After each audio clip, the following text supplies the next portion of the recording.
We're joined today by global journalist executive producer Casey Morell, who visited Parliament last spring, has done some research on the European Union as well. And Casey, thanks for joining us. Thank you, So Jim. let's talk a little bit about what the European Parliament does. Sure. So the European Parliament is based both in Strasbourg, France, and in Brussels, Belgium. Brussels being the main city that people associate with the European Union because that's where most of the offices are. It's the only directly elected part of the European Union, so it's the only opportunity for people in member states to basically choose who they want to represent themselves. So each country has a certain number of delegates to the European Parliament, and it's based on their population. The more populous countries get more seats. It's basically like the U.S. House of Representatives. So Germany, for instance, being the biggest country in the European Union, has the most seats. They currently have 99. Cyprus, Estonia, Luxembourg, Malta, the smaller countries, they're guaranteed a minimum of 6. That's what they have. So let's talk a little bit about the rise of the far right and maybe what the roots of that are. Sure. So one of the things that the European Parliament gets to do is craft a budget. They are the ones who are in charge of figuring out where the EU's money is going to go. There have been a lot of controversies lately due to the economic crisis about countries in southern Europe, Greece, Italy, those that have suffered primarily from this recession, receiving a lot more funding from the northern, more wealthy countries like Germany. You're starting to see a lot more Euroscepticism in northern countries because they don't necessarily want to spend the money to bail out these southern countries. At least that's how they see it.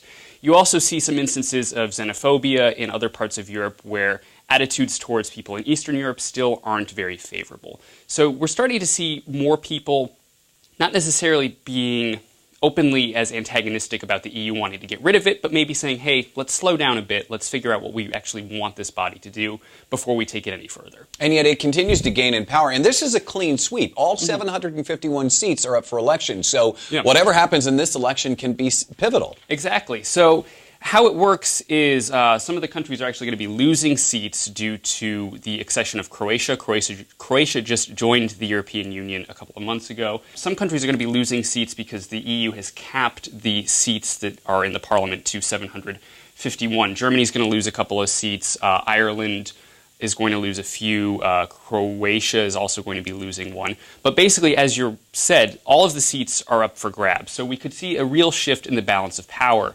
Currently, if we take a look at the seats that are in Parliament right now, the primary chunk of them are held by the European People's Party, which is a somewhat center-right party. If you're at all familiar with the governing party in Germany, the Christian Democratic Union, it's that type of governance. The other biggest chunk is the group of Socialists and Democrats. Those are your more left-leaning parties, your groups like Labour in England, for instance.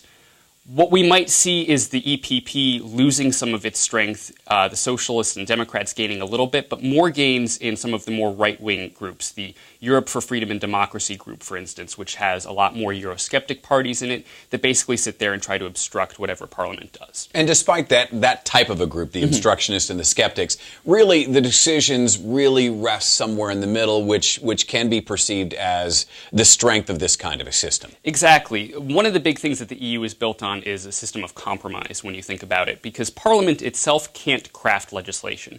All the legislation has to come from the European Commission, which is basically a group of technocrats who sit there and do nothing but craft legislation. Parliament has to approve it, and basically the Commission and the Parliament work together to come up with the best possible solution for the best number of people.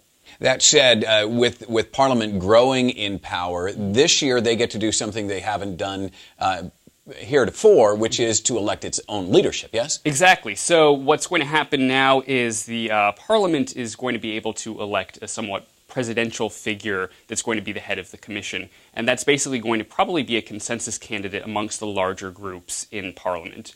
You will probably see the EPP and the Socialists and Democrats working together to elect somebody that they both find amenable, because they won't want someone possibly from the more far-right or far-left-leaning groups to take charge. So while the far-right may be getting a lot of the headlines, in reality, power remains in the center. I think it's really going to be business as usual once the elections take place. It's still going to be a similar balance of power to what we see now, just the colors of the seats might be a little bit different. Global journalist, executive producer Casey Morell, thanks for the context. Appreciate it. Anytime.